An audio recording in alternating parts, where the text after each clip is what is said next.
This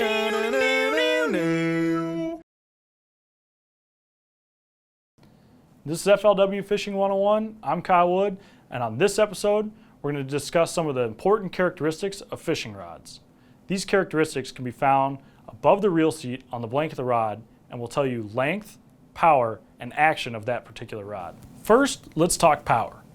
Power refers to how much pressure it takes to bend or flex the rod. It's measured on a scale from ultralight all the way to extra heavy. These rod powers are designed to efficiently handle certain lure weights and line sizes. For example, if I was going to go pan fishing with a 32nd ounce jig and 4-pound test line, I'd probably use an ultralight power rod. On the other end of the spectrum, if I was going to punch mats with 65-pound braid and a 2-ounce weight, I'd use an extra heavy power. But you can't mention power without bringing up our next characteristic, action. The action of a fishing rod is determined by where it flexes along the blank. Actions range from slow all the way to extra fast.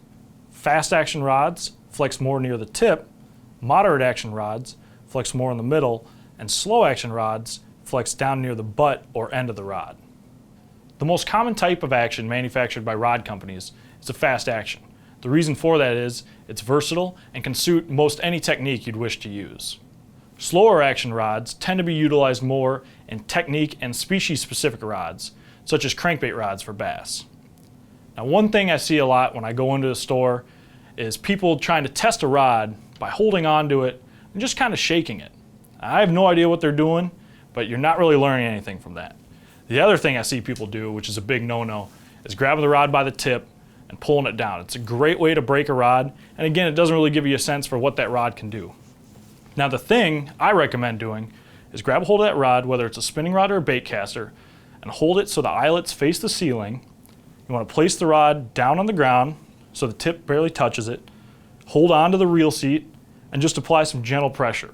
Now, what that'll do is you'll visually be able to see the action of the rod, and you'll also get a sense of the power the rod has based on how much pressure it takes to flex the rod.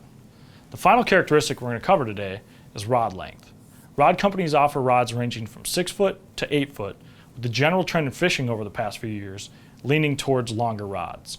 The reason for that is you can make a longer cast, and you can also pick up more line on a hook set, giving you a better chance at landing that fish.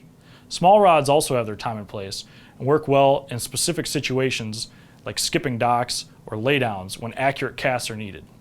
They also work when fishing vertically next to the boat and you're using your electronics to mark specific fish you intend on catching. Some companies out there offer both 1-piece and 2-piece rods. 2-piece rods are great for people where space is limited. Say, for example, you want to pack a rod to go on a hike, or you need to transport it in the trunk of your car. But for the more serious angler, you want to lean towards a 1-piece design. 1-piece rods offer better sensitivity because they don't have a joint to dampen the vibration of a bite like a 2-piece rod does. 1-piece rods are also more durable and offer a wider variety of lengths, powers, and actions to better suit your fishing style. In future episodes, we'll go more in depth into selecting certain rods for specific techniques. For now, this covers basic characteristics of fishing rods. I'm Kyle Wood, and this has been FLW Fishing 101. And don't forget, click the subscribe button.